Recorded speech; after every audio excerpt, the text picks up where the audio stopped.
He leaned over the partition thing. He's like, "Ma'am, I've done everything that I can. We're gonna have to."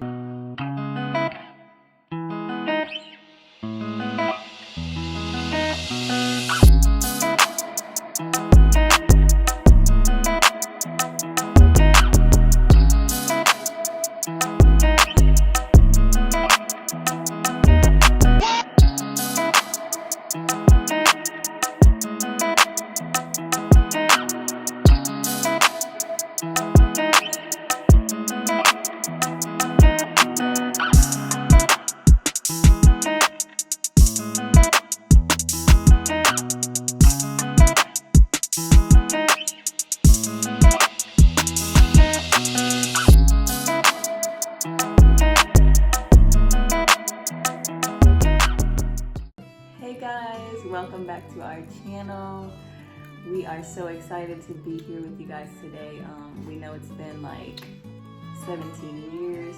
Ooh, it's been a while. It's been a long time, but we're actually getting ready to dive into our labor and delivery experience. And some of you know the story, but most of you do not.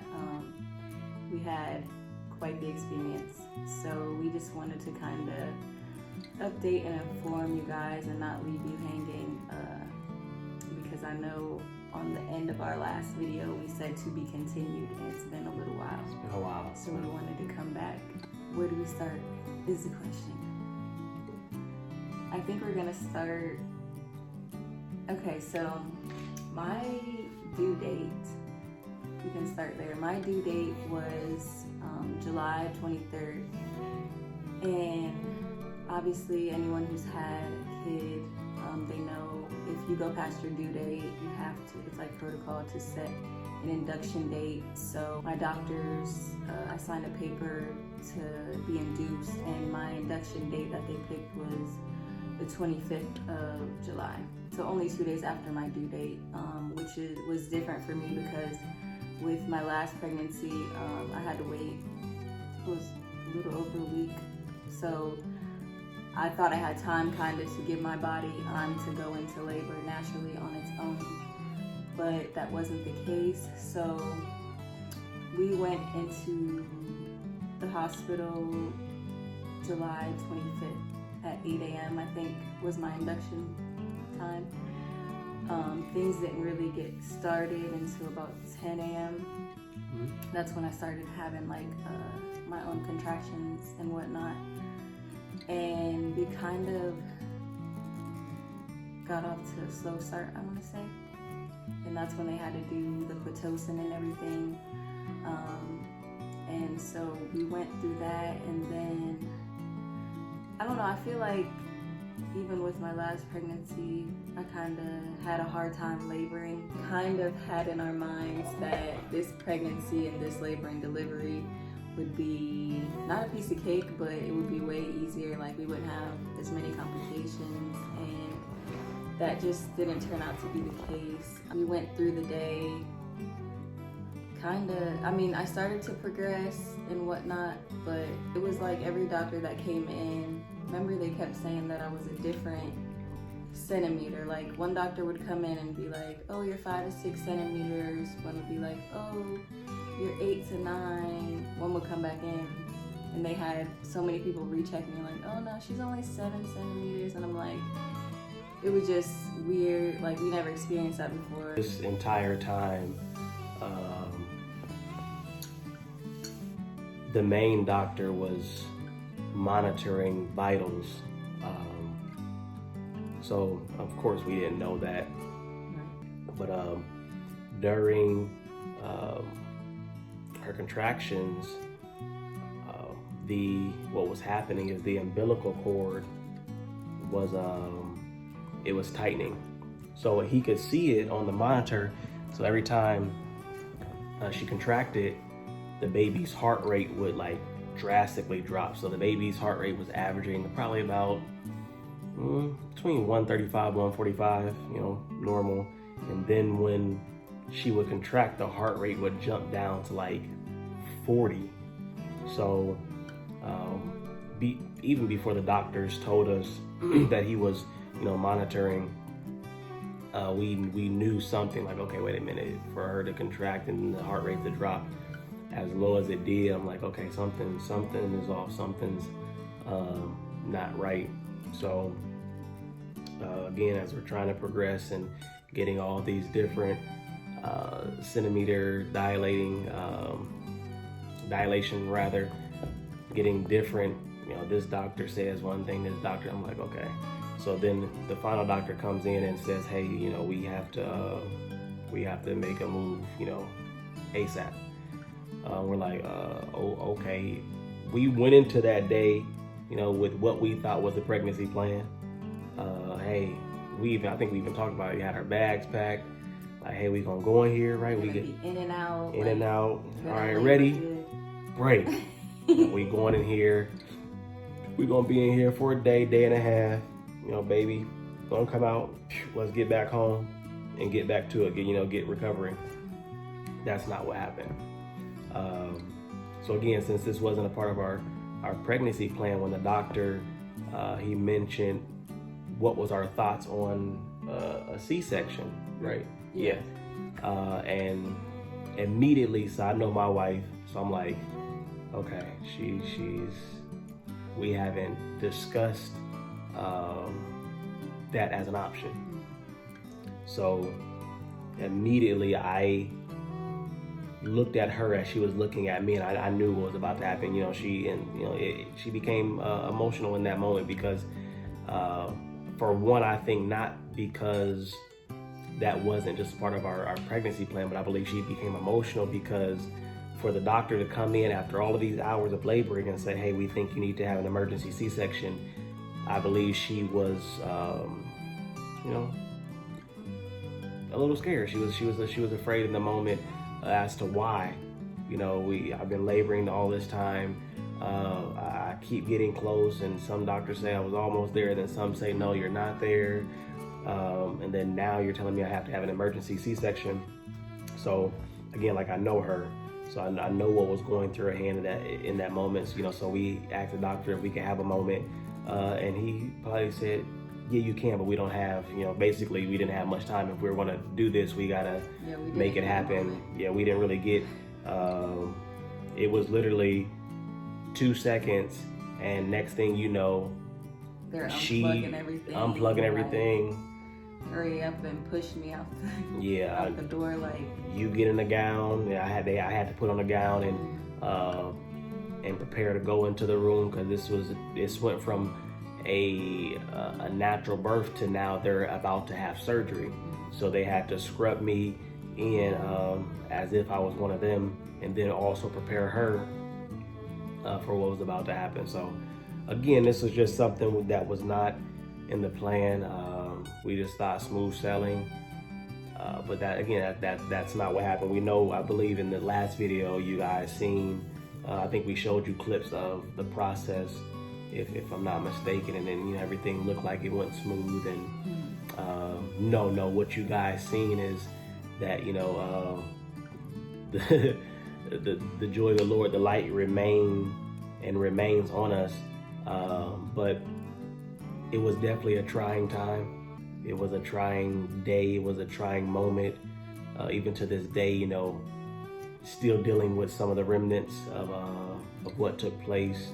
And I'll give it back to you so you can go a little bit more in detail of that day. So yeah.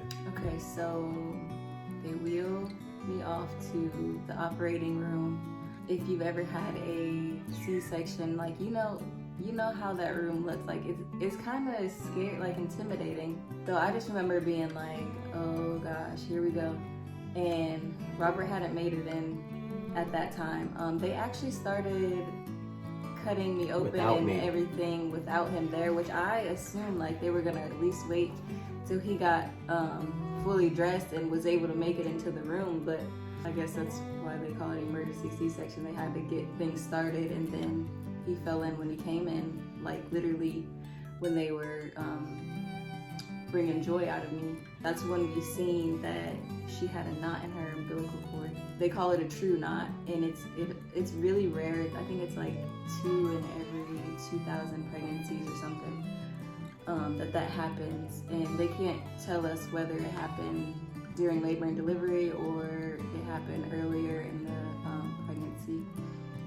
But that's why her heart rate kept divoting, and that's why he couldn't figure out what was going on. Fast forward a little bit to after that, she came out like screaming her lungs out, and immediately they handed her to Robert.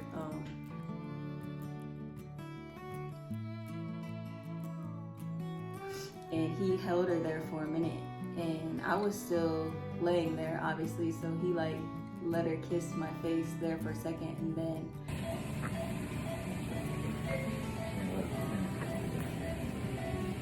she was still crying, and the doctors were attempting to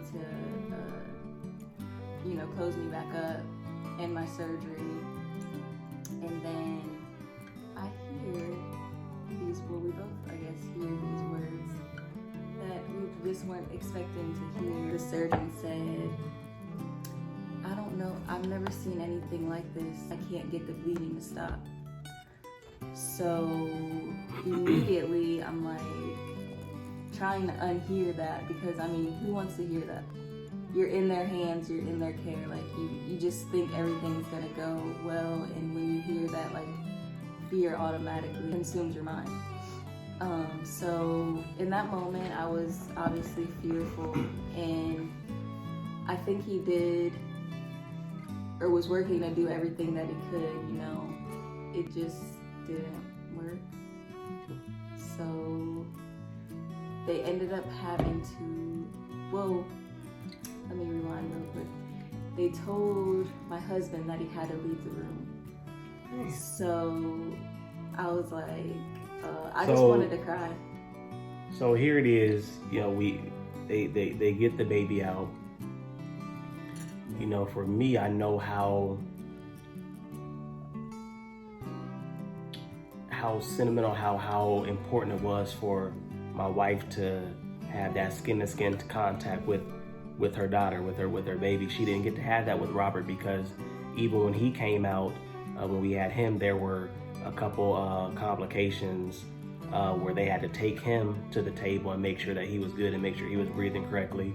So it's like, man, so now here comes little mama, and they bring the baby out, and she doesn't get that skin to skin contact. I'm holding the baby's crying, and for one, the room was cold. Yeah. The room was freezing, nevertheless. So I'm like, man, my baby's cold. Let's, so we got the baby cleaned up and put the baby over in the warming bed, so the baby could stay warm. And like my wife said, hey, we hear the doctor say, hey, we can't stop the bleeding. So I didn't think nothing of it as it relates to me not being able to be in the room. But the next thing they said, hey, we're gonna have to have you get out. I'm like, huh? What do you mean? We have to get something, and I can tell, I can hear it in their voice. Plus, this was a sensitive moment that, we don't enter in haphazardly, So definitely was sensitized to what was going on, so I could hear it in their voice that everything wasn't all right, So listening and doing what they asked, I had to leave the room. So she's in the room, the baby's still in the room, and they asked me to leave the room to go sit in the hallway after hearing the last words, like, hey, we cannot stop the bleeding. So as you probably could imagine, there was no closure leaving, that room. There was no, I kissed my wife, said, hey, everything's gonna be all right. As I'm leaving, I can see her shaking. I can see her, some would say even the next phase was her going in shock. So this is all on my mind while I'm out here in the lobby sitting, and no one is communicating with me. So I'm like, okay, so is she all right? I'm out here. I think it was, at that time, it was Joy was born at 1:59 in the morning, And I sat in that hallway while my wife was in surgery until 5 o'clock in the morning. So imagine sitting there and, you know, me wanting to run back in that room and say, hey, what's going on? No one's saying anything. Even some of the nurses and some of the doctors who were a part of the surgery or who were in that room would come out and like zoom past me and not say anything. I'm like, what's going on? Like, talk to me, somebody say something. You know, so again, you know, just imagine, you know, everything that was running through my mind. I'm on here, and you know, we go to Google for everything. So I'm on here praying and then I'm like, okay, well, if this happens, what is in this case? What are the statistics, or what is this? I'm like, okay, let me put this phone down and let me call on who I know is able to show up. It wasn't a person, it wasn't a family member. It was God, and I couldn't do anything but just call on his name because he's been too faithful. And I've seen him work in so many ways in my life, and that's who I conversed with in that time. I was sitting there and I'm like, okay, well, I cannot get to her, but where is my baby? Where's my baby? You know, so they end up taking the baby to the nursery. I'm like, okay, well, can I? So I did happen to get in contact with one of the nurses. I say, hey, well, can I see her? Can I see her? So I literally went to the nursery and stood in that window for over 2 hours and just couldn't take my eyes off of her, because I'm like, okay, what's going on? Like, I need to keep my eyes on her because I can't see her mom right now. I need to keep my eyes on her because I don't even know what's going on with her mom right now. So it was I don't know. I can't really explain, you know, all of what I felt in that moment. But yeah, it was rough.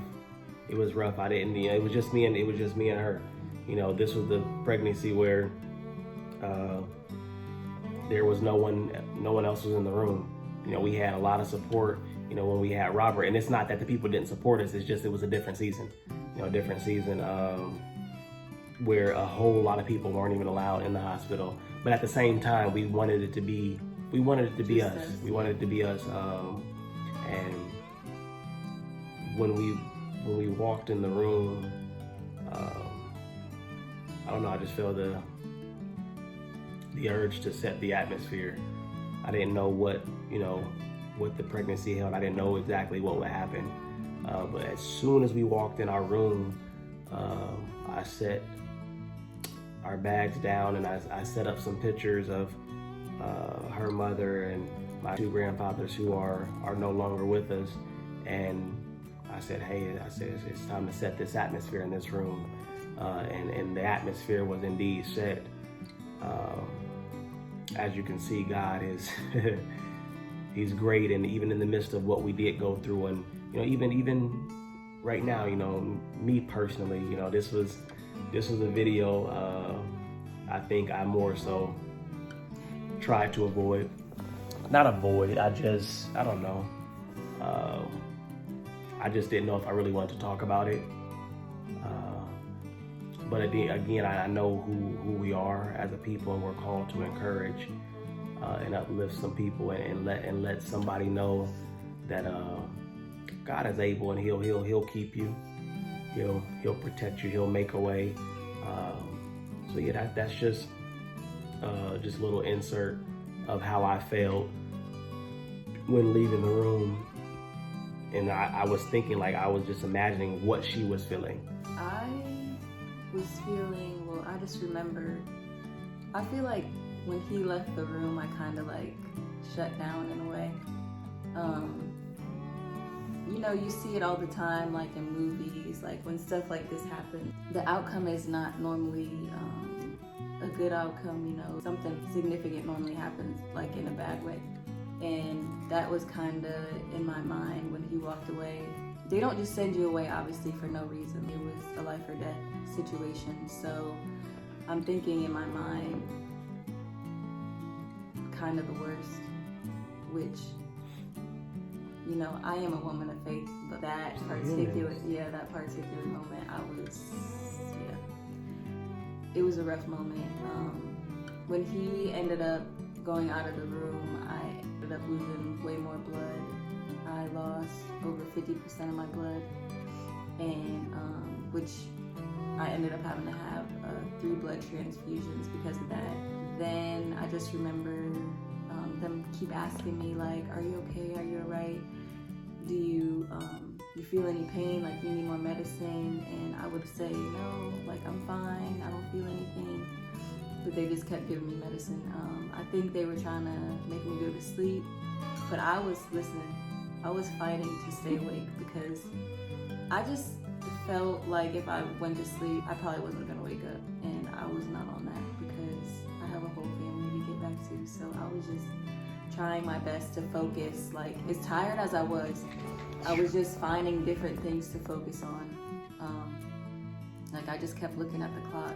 The surgeon, like, after doing everything that he could, you could just tell in his voice, like, he felt defeated telling me this, but he leaned over the partition thing.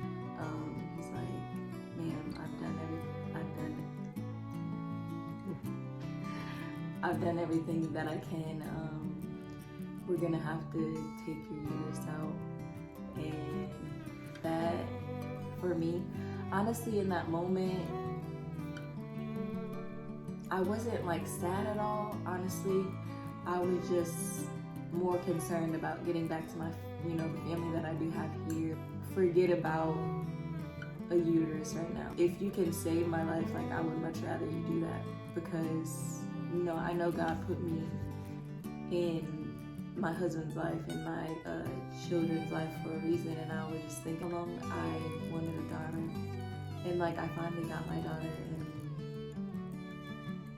I don't want to risk, like, I'm not gonna say, oh no, don't take my uterus out, because we potentially may want to have kids in the future. It's life or death. Like, we didn't get that option. But despite that, God is good, and they were able to successfully take out my uterus, and I had a full hysterectomy at 29. Obviously, going in the hospital, we didn't think any of that would take place. You can't plan for that, but we still, trust God in that, and we still, despite thank Him for, keeping me around. Yeah. I'm very grateful for that. Yeah. And the best part of that night, of that day, was, going into recovery, and I just remember him eating ice chips while I recovered and was halfway falling asleep. No halfway, y'all. Yeah. We were in the midst, because keep in mind, I didn't know how the surgery and everything went, so I didn't know if she fell asleep during the surgery. I didn't know. So when we get into recovery, that's not the conversation I'm about to have as it relates to what just happened. So I'm in my head, I'm like, does she know what happened? Does she, did they explain to her what just took place? So, we were having small talk. I wasn't talking about that at all, but we were having small talk. I'm feeding her some ice chips, and she would say, yeah. I'm like, hey, chew the ice, chew it. So she would start talking again. Yeah. Put the ice chip in her mouth. Yeah. He's like, don't go to sleep with the ice in your mouth. Like, you can't do that. So that was an indication to me, like, no, she did not sleep in that room. She was wide awake. She couldn't sleep. She said, no, I didn't think I was going to wake up. So, but that was, I don't know. I mean, being with her in that recovery room was a relief, because she was in recovery.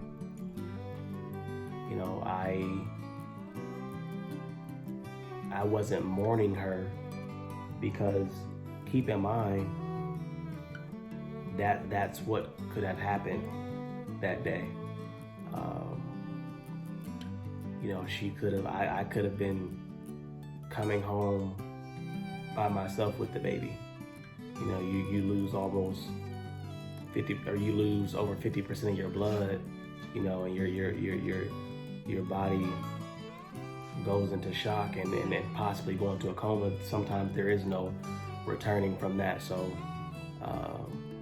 when I tell you that no one has to tell me or no one has to convince me of the God we serve, I stand on that wholeheartedly because I've seen him time and time and time again.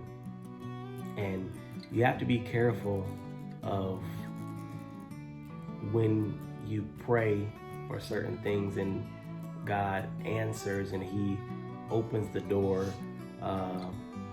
because it may not happen exactly how you saw it happening,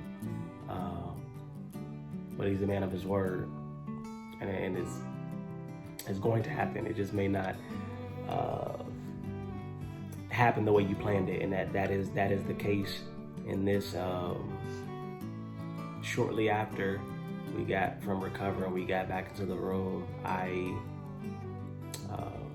broke down because I was so fixated, I was so stuck on what we just lost. The fact that we lost the ability to have more children. And it was in that moment where I heard the Spirit of the Lord say, "It is well." And it went a step further after "it is well." Is what happens is we can be so focused on what we've lost that we lose focus on what we still have left. And again, in the time of trying to not do this video, we've had rather some time to process and to think and to just, find some words on the back end of this video to encourage you all. Because even in the midst of this storm, we still were able to see the hand of God lead us through it. And again, even to this day, I more so have my moments, and I believe more so my moments now are because when I look at my family, I look at her, I look at my daughter, I'm overwhelmed with joy. Rightfully so, that is her name. I'm overwhelmed with thanksgiving because it could be different. It could be different for me right now. I could be,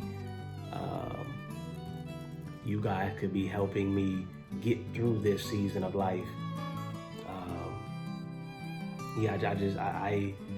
I'm just so overwhelmed of the hand of God, and the what could have happened, but it didn't. So, like I said, I still have my moments, because I'm forever grateful, and she knows. We'll be sitting here on the couch watching TV, and many triggers, something to be said in a movie about whatever the case may be, and I'm like, okay, all right, give me a second. But I know for sake of purpose that he couldn't allow her to leave just yet. I still need her. Lord knows. I still need my wife, and that's why I will continue to honor. The doctor came out as I was standing looking at the baby, waiting for the surgery to be over. He said, you have a fighter. But what I heard is, you have a great God. Because the fight that she has in her came from who she serves. And I'm honored to be your husband. I'm honored to still be able to serve you. Like I said, we were sitting here, I think today, on the couch. My son came in here, he hugged me. I'm looking at her hold the baby, and I had a moment. I'm like, man, this could be different. I could be having, my son could be under me, and I'm holding my baby girl, and with the absence of her. But God said not so.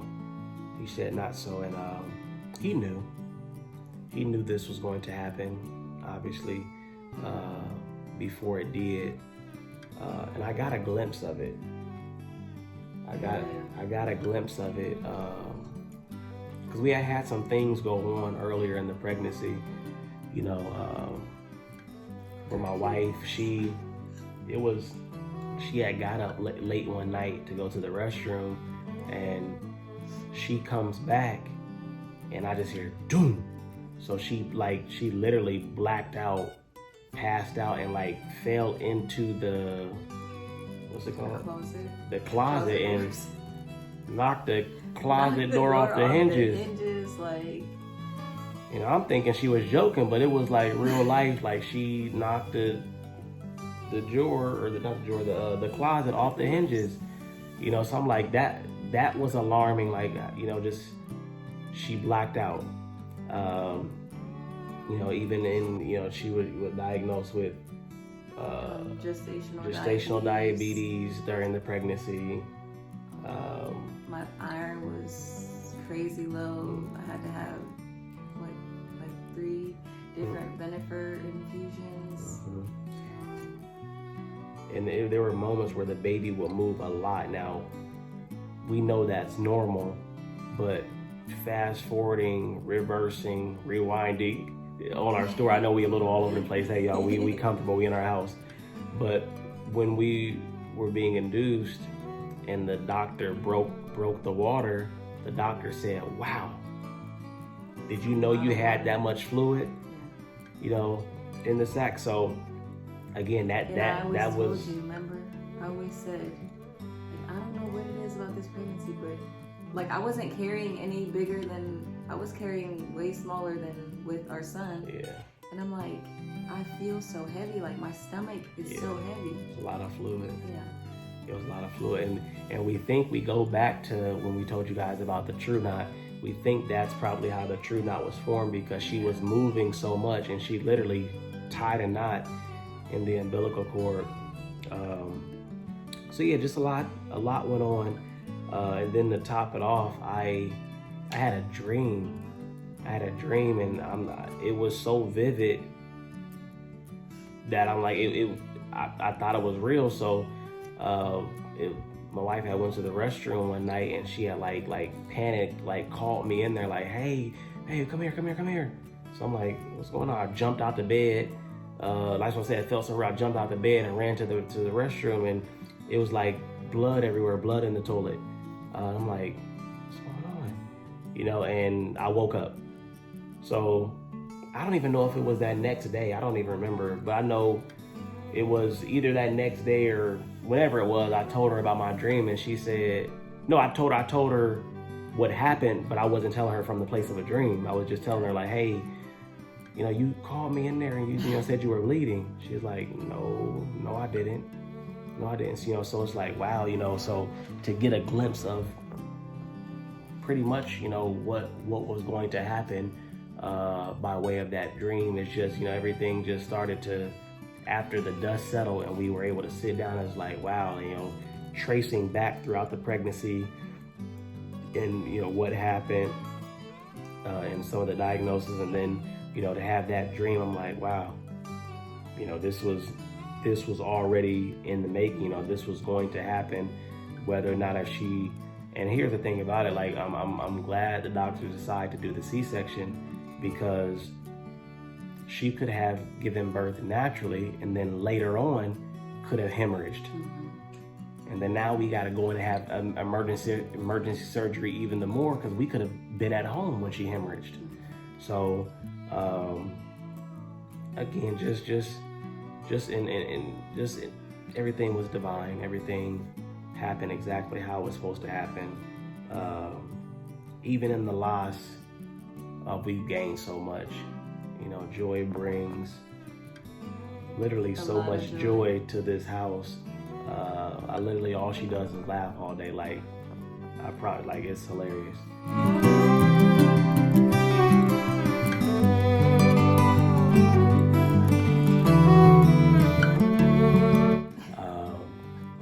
we're just I don't know, we're just grateful. We're thankful for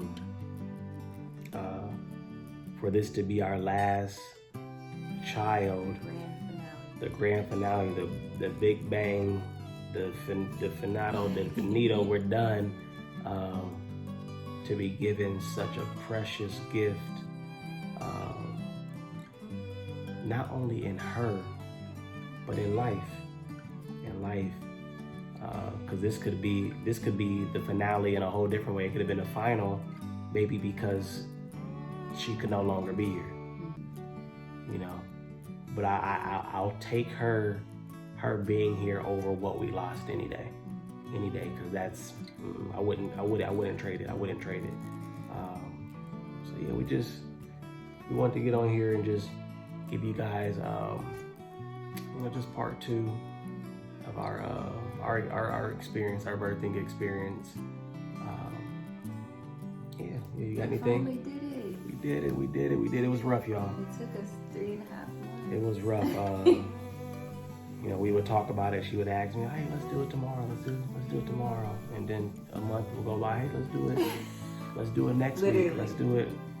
You know, but I can say this has changed me a little bit. I'm not gonna lie. It's made me a little bit more isolated. I'm not saying that's a good thing, but it's made me just want to be at home with my family more and just appreciate and love on them. So pray my strength. I love y'all. I'm not trying to avoid anybody. I just, I've never underwent this trauma. On top of this, you know, right before we had the baby, I also lost my grandfather. So yeah, it's a lot has went on in this season that has changed me. You know, I have some additions, but I also have parts of me that I feel are missing a little bit. But all is well.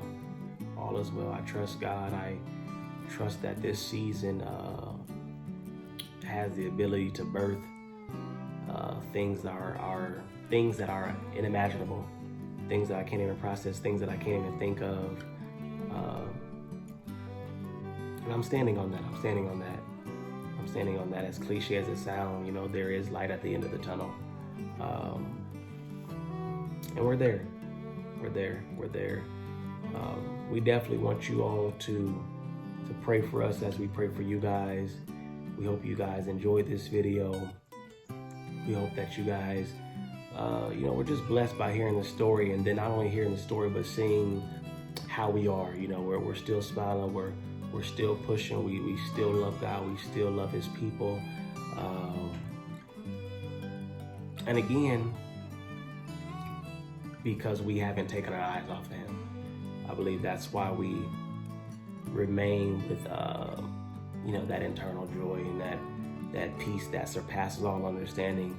When you think about how can, a person or a people remain calm while in the storm. Well, when you realize who's in the boat, that's how you can remain calm while in the storm. So be encouraged. We don't know what you're going through right now. We don't know what storm you may be facing, but we serve the not just the ultimate storm chaser, but the ultimate storm ceaser.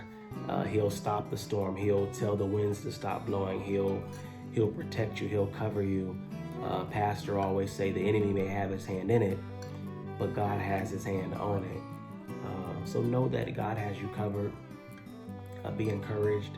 If there are any women or any families who have endured this, and you're still having a hard time pushing through the fact that you may no longer be able to have children, find solace in the fact that God has you. He has you. He has you as His daughter, as His son. He has you in the palm of His hand. He knows all things. He's omnipresent. He doesn't ignore when you cry. He doesn't that doesn't go unnoticed. He counts your tears. He knows exactly what you need to hear. So call on him. Seek his face. And he'll give you exactly what it is you need in this season of your life. Keep in mind, it is just a season. It is just a season. And just like the physical seasons have an expiration date, so does the seasons in your life. So again, we love you. Be encouraged. We'll be back. It's taking some time to jump back in, outside. It's a lot has gone on, new career changes and whatnot. You have to do a life update. But yeah, we will do a life update video because a lot has changed since we spoke. So maybe the next video will be a life update, and we'll just bring you guys in and just update you guys on what has transpired this year, so you guys know why we have been MIA. We still love y'all. We do. But we just had a lot going on. Good things. But it's caused us to not be able to be behind the camera as much as we would like to, because we just enjoy this. This isn't something we do for views or for likes. We just really enjoy just doing things together, but then also just encouraging people and loving on people. So yeah, that's why we'll be back. We will, guys. Okay. All right, y'all. Hey, we love y'all. It is late. You can hear the raspiness in my voice. She got her tea. I got my tea. We toasting. We sipping it. And we out. We love y'all. Love you, guys. Peace.